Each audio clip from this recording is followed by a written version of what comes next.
Alex is in small group right now, but I know Haley's in the room. Thank you so much for letting us embarrass you. That video was amazing. I loved it. Guys, I think there's a problem with the QR code, so we're going to get that fixed. So if you want to submit your questions to our Instagram or text us or just save them for next week, we'll get the QR code up and running. But I loved that last song. That is because it's so true, especially. Oh, my bad, guys. Sorry. Good look. Can y'all hear me now? All right, perfect. I don't know if I probably broke this thing. Sorry. Hopefully I don't get fired. But I'm going to try to fix this real quick. Awesome. Perfect. But I love that last song. Is this still not working? Y'all good? Y'all can hear me? Everyone good? Sweet. Perfect. So I love that last song. That last song is so true because everything we're about to talk about in this series, everything that I'm about to share with you tonight, I wasn't perfect at. And that's why God put it on my heart to share it with you tonight. That's why God put it on my heart and put this series on our hearts for us to share that with you tonight. It's because we never got it right. We didn't get this 100% right. We messed this up as well. So if you are struggling or you had a lot of problems with dating before, or you went past a boundary that you never thought you would go past, but now you kind of feel dirty and you don't know what dating's all about. Guys, I just want you to know that this is a safe place, and I want you to keep coming back, because the people that will share, the people that will be up here with the panel, and me and Nolan, guys, we never got it 100% right. We struggled with the same things that y'all struggle with as well. So I want y'all to come back with an open mind and an open heart and see what God can do. But I want to start tonight off by sharing a story about my first crush. And I had some older siblings, so I started dating when I was really young.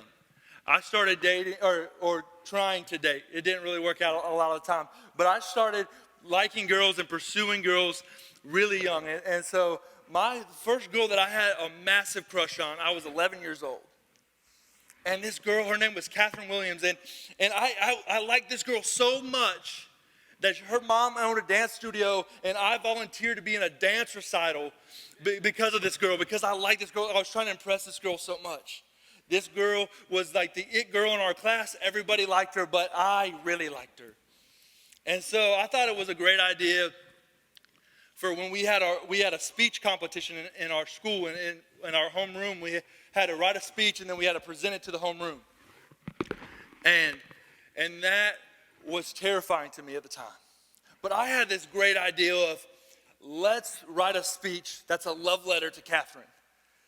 And I titled it Girls, and I wrote the speech. I didn't tell anybody about it, but I wrote the speech. My teacher knew about it. And once I gave the speech, everybody knew who I was talking about. Everybody in my class, in my grade, knew that I was talking about Catherine Williams. And so I didn't just win my class, win my homeroom competition. Then, because I won the homeroom, I gave my speech into the entire school. And so I didn't just go to like a middle school. Like, I went to a school where it was K through 8. And so there was 350 students in our cafeteria, and then there was 150 parents watching their kids give these speeches. And I am about to profess my love to Catherine Williams in front of 400 to 500 people. And so I'm terrified, I'm mortified, I'm freaking out. And as I get up the stage, I give my speech, and I feel like I'm up there for literally 15 seconds. And I probably was. Like, I gave my speech as fast as I could and got off the stage. But because I gave this speech, I finally had the courage to walk up to Catherine Williams and to finally say, Catherine, will you be my girlfriend? And so I got off the stage, and I got my stuff around the backstage, and I turned the corner, and Catherine was right there. And I was like, oh, this is a God thing. Like, God is ordaining this moment. I feel like there's doves flying in the background. I feel like there's rose petals in the aisle of the cafeteria, and we're walking in slow motion towards each other. And And I get up to Catherine, and I'm about to say, like, Catherine, I really like you. That speech was all about you. And she stopped me and said, Nick, I don't like you. Nick, I don't want to date you. Yeah, so 11 years old, Nick is crushed. I like turn around to my friends. They were like, I told like all of them that I was gonna do it, and so they were about to cheer when I said we're dating. But then I had to do one of these motions and kind of walk with my head down. But that was my first experience with dating. And so over time, I've had trial and error about dating and what worked, what didn't work, what was good, what wasn't good. And I started to think about this talk, and I started thinking about a bag of chips. And y'all gonna wonder why. Y'all gonna get it in a second. But I'm a big guy, so I always think about chips. And so think about. I want you to envision yourself in a grocery store. If you shop at Publix, it's Publix. If you shop at Kroger, it's Kroger. Or if you're like myself, I'm a big Firehouse guy. And so Firehouse always your side is always chips. But people, when they go to the chip aisle, what I do, I don't know if it's just me, but when I go to the chip aisle, I look for the bag that looks the fullest. Because most times than not, these chips or the bags are looking good, but then you get them and they're half empty. And isn't that the worst thing ever when you open up a bag of chips and you want to devour this bag of chips, then the chips are half empty. And I think because of our society, because of our culture, that's how we view dating. Is we see these pretty bags of chips, we see these big bags that we think are full. We have these bachelor moments where we expect our high school boyfriend to rent a helicopter and take us to another country because that's what Hollywood tells us is dating. We have these moments that if we don't have a private room with a candlelit dinner, then we're failing at dating. When your high school boyfriend shows up in his Honda Civic and takes you to Slim Chickens in a movie, you think that's a bag half full kind of date. And that's all these guys can do. It's all I could do. I got a Corolla, but I thought a Civic would work better. It would probably make the date nicer if I had a Civic. But we gotta stop thinking about having this romanced vision, this hyped up Hollywood Hallmark story, thinking about dating. Because when we go out, we start dating as high schoolers, and your boyfriend or your girlfriend say, hey, let's go to the Roxy on Tuesday nights because it's $5 movie nights, like, then you're going to be extremely disappointed. And I don't want that for y'all, because dating is exciting and dating is fun. So over the next few weeks, we want to walk through a man's journey in the Bible. And we're going to look at his life and use his failings, what he did bad, to use it as teaching moments for us and to see how we can date the right way. And this guy, he picked his wife the way we pick chips. He said, I want that bag. I want that girl. And then because of that decision, we see a consequence after consequence. So before we dive into Scripture, our first point to be successful at dating is this. Our foundation must be Jesus. Our foundation must be Jesus. So when I was your age, I dated this girl, and my life was consumed by this girl. She was my identity. Y'all call it being a simp. I was 100% a simp. I would do whatever she wanted me to do. If she said jump, I said how high, and then can I buy you dinner and your friend's dinner? This girl was my everything. I even stopped, I'm a big guy, and I even stopped eating at McDonald's because this girl asked me to stop. That's how bad I like this girl, and that's how bad she consumed my life. This girl was my identity. I found myself in my identity, and so when we broke up, my whole life shattered. And I didn't know how to even pick up the pieces. My life was so messed up because I found my identity in something other than Jesus. I found my identity in something other than Jesus. So tonight we're going to be in Judges 14, starting in verse 1. But while you're flipping there, I want you to tell you a little bit about who Samson was. And Samson was a guy that was like a real life superhero. So think about Mr. Incredible's power. So he was super strong, right? Mr. Incredibles was super strong, but a body of Thor. So nice, before Endgame. So like when he actually looked good. And so nice, chiseled, long hair. Think about the long hair, because that's really important for later on in the story of Samson. So Samson got his strength from his hair. He was a superhero man. He thought he could do anything because he was super strong and nobody could defeat him. And so his parents built this foundation based off God. Like a lot of us, he grew up knowing who God was and knowing about God and being around God and the faith.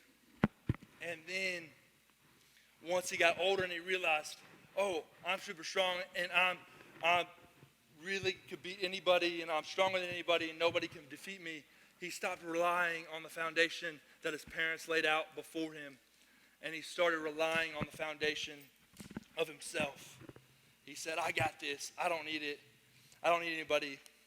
And one bad decision happened after another because of that. So in Judges 14, starting in verse 1, it says this. Samson went down to Timnah and saw there was a young Philistine woman. When he returned, he said to his father and mother, I have seen a Philistine woman in Timnah. Now get her for me as my wife. His father and mother replied, isn't there an acceptable woman among your relatives or among all our people? Must you go to the uncircumcised Philistines to get a wife?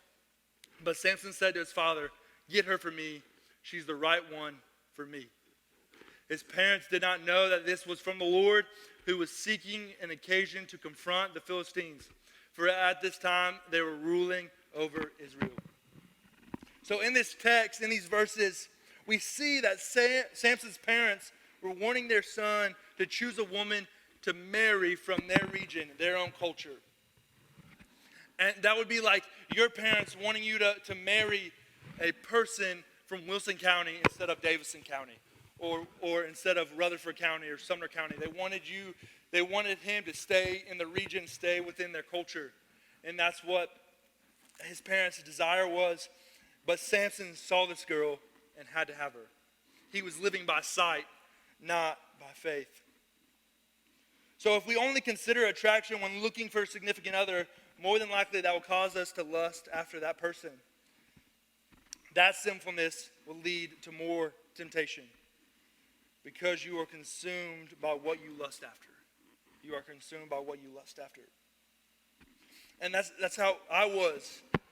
With my girlfriend in high school, I was consumed by her. All I wanted to do was hang out with her. All I wanted to do was be around her. I was known for being her boyfriend, and I was okay with that. I was thankful for that because I was consumed and she was my identity.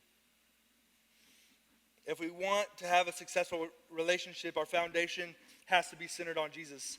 Samson's mistakes bring us to point number 2. So point number 2, it says this, is dating is more than attraction. Attraction is important. Don't get me wrong.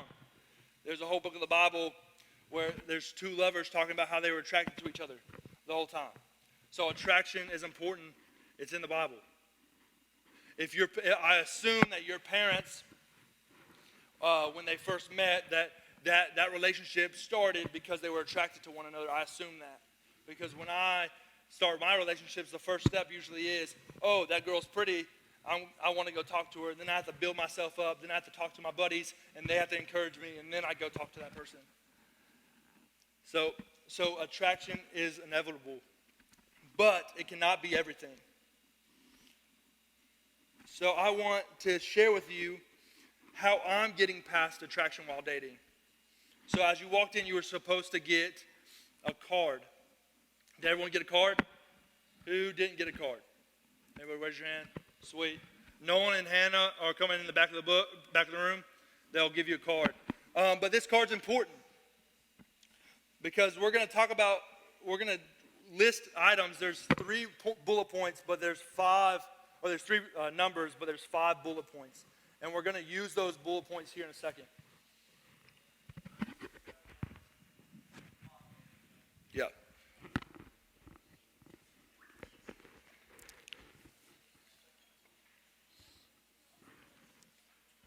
So while they're getting that,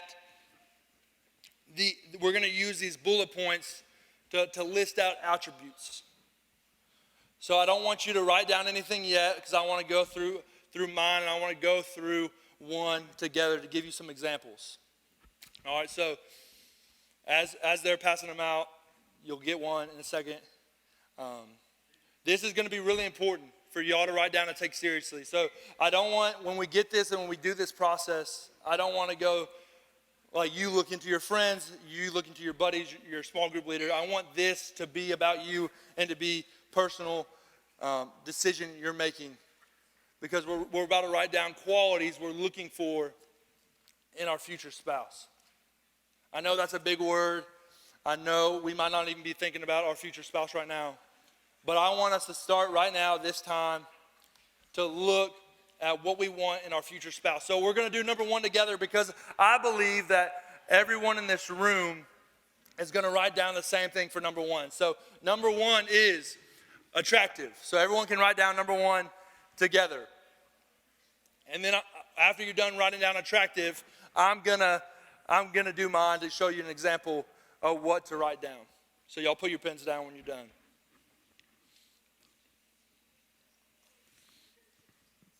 And the problem with people putting down attractive is that so many people stop here. So many people say, all right, she's attractive, I'm good. I'm done checking the boxes. But I want us to focus on 2 through 5. I want us to move past attraction and to move down on the list. And so my number 2 is what we're going to talk about right here, is pursuing a relationship with Jesus. My goal, my prayer for my wife is that she is sold out for Christ, that she is having a relationship with Jesus every day, that she loves God unconditionally and she's sold out for him. And number 3 is I want her to encourage me, but also challenge me. And what I mean by that is I can be my own worst critic. I can, talking up here, I get really nervous and I can get off the stage and be like, that was terrible. So I'm praying for a woman that can encourage me and saying, hey Nick, it's not about what you do, it's about what God does, and focuses me back on what really matters. But I also want her to challenge me in the fact of, in my core, I'm a prideful man. I'm really arrogant.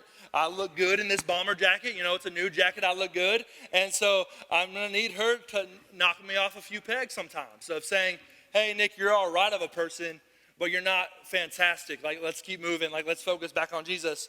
I'm going to need her to make me better each and every day. So number 4 is I want her to laugh. I want her to have to experience people and to laugh with people, because I love to laugh. If you know me, I'm laughing more times than I'm talking. And I talk a lot. So I laugh a ton, and I want her to laugh with me. And then number 5 is that she's willing to answer God's calling.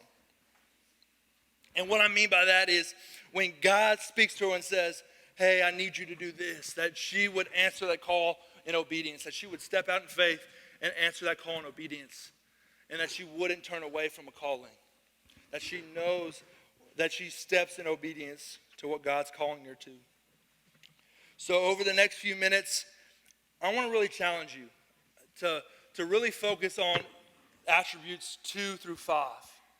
And to really think, what do I want in a spouse? Not what my best friend wants in a spouse. Not what my small group leader tells us we need in a spouse, or what Nick says he wants in a spouse. I want you to know what you want in a spouse. Don't look to your right or to your left. Focus on your piece of paper. So here's 3 minutes.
this.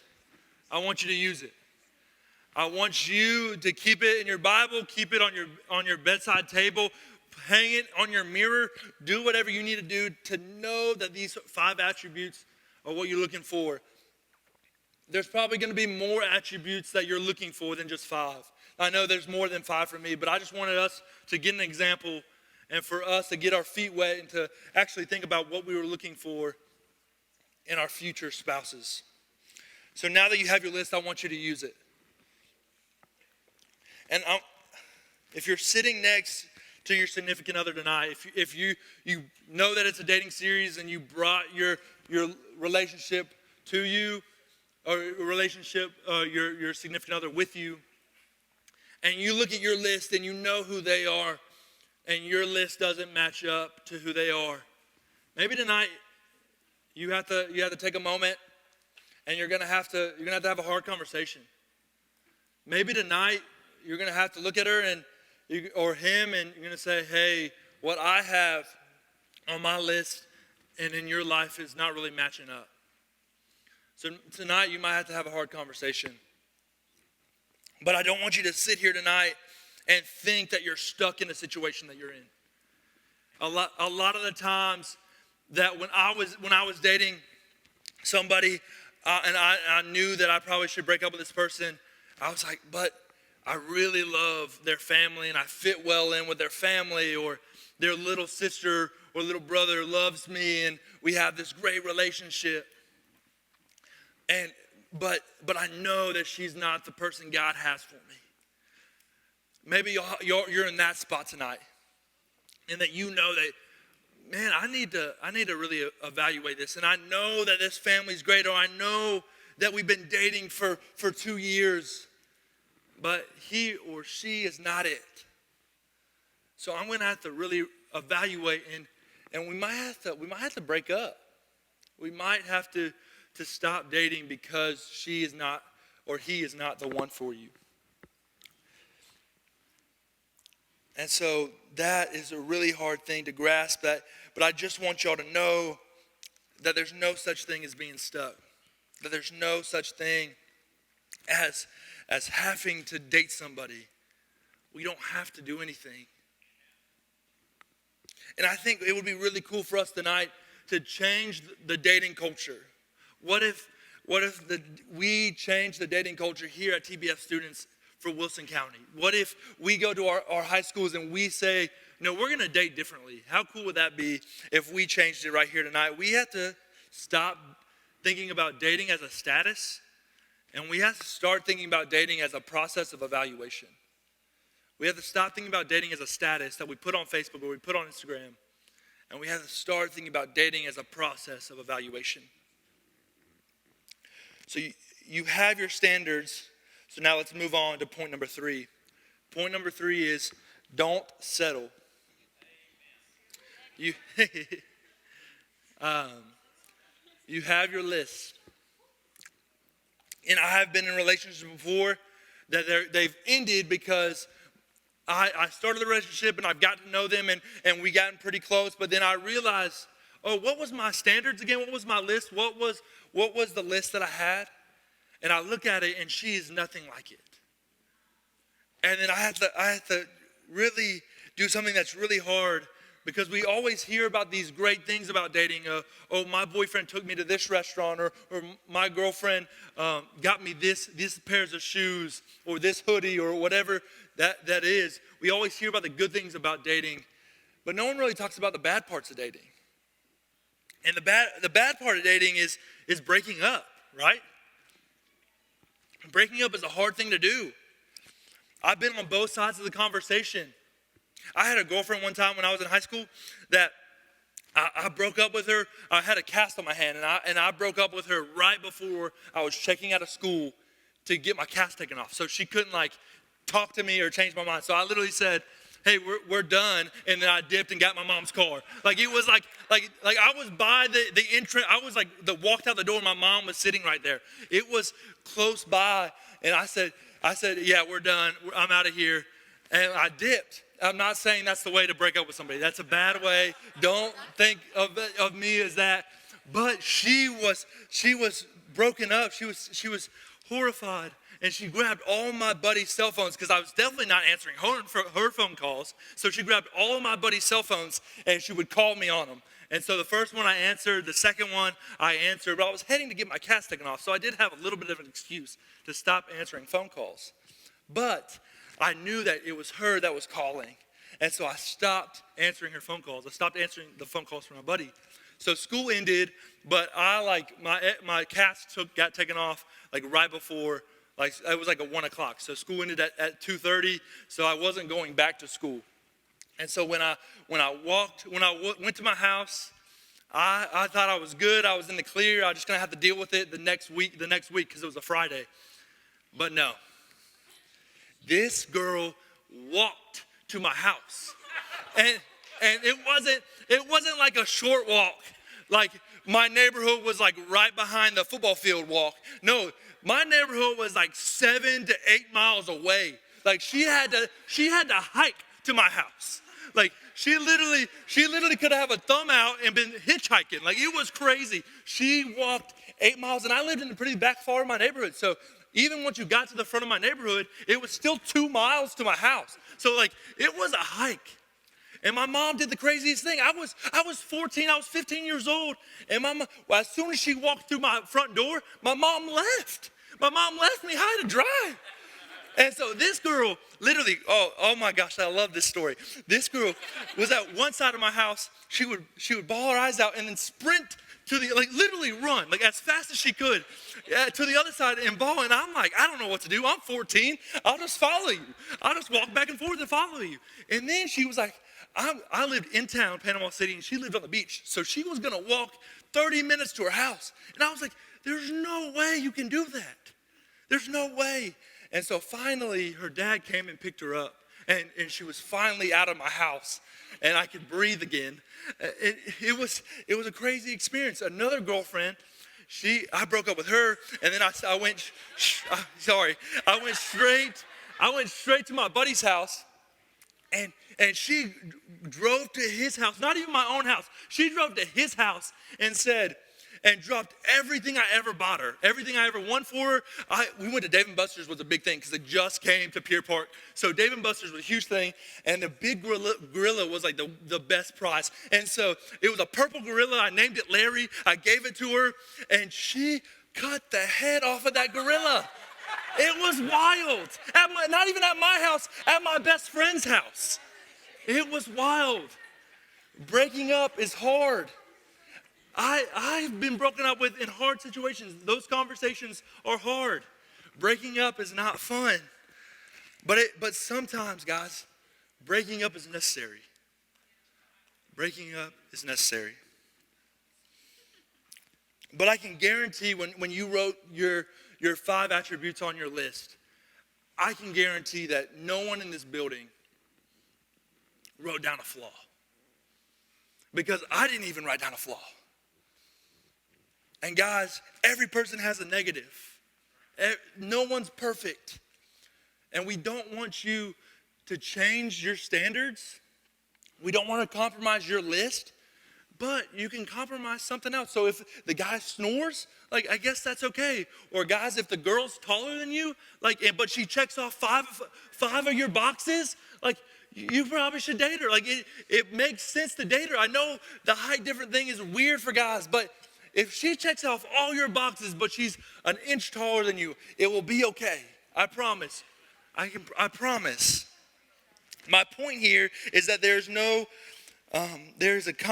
compromises, but we have to compromise the right things. I want y'all to keep this list close because as we walk in our relationship with Christ, as we grow as a believer, and we're focused, that we're laser focused on what really matters, and that's Jesus Christ. That list will start looking more and more like Jesus does. And so as we change, as we develop, as we grow closer to Christ, so will our list. So will our list. In Proverbs 7, 1 through 5, I don't have time to go through the verses, but it encourages us to keep our focus on what really matters and keep our foundation on Christ. It talks about the apple of our eye being on Christ. And what your apple of your eye is, if you don't know what that expression is, that's your pupil. And so how your eyes work is when you look at something, your pupil goes to that. Like your pupil is what sees things. And so your apple, your eye, is what it's focused on. So this Proverbs 7 is teaching us, it's encouraging us to keep our focus on Jesus Christ and keep that the foundation. So maybe you're here tonight, you've tried this whole dating thing and it never really worked out. Or maybe you really like somebody and you want to pursue a relationship. Or maybe you're in a relationship, but it's really not healthy. And you feel like you're stuck. Wherever you're at today, we have to look inward and ask the right questions. Where is my foundation? Do I like this person just because of their looks? If I'm going to compromise, what are the things that I will not settle on? If the answer to those questions are concerning to you, or you think that you believe that you need to change something in your life, being single is okay. Guys, I've been single for a long time. I'm in 3 weddings this year that I'm not getting married in. I'm the groomsman. I'm a groomsman in 3 weddings this year. All of my friends right now, they're not just dating, they're getting married. And that's huge. I'm so grateful for them. I'm so grateful for the opportunity to be a part of the day. But I don't have any prospects. I don't have any, there's not a girl right now in my life that is even, for me, being on the horizon of saying, oh yeah, she could be Miss Gentili. So I'm not going to settle. I've got to be okay with being single.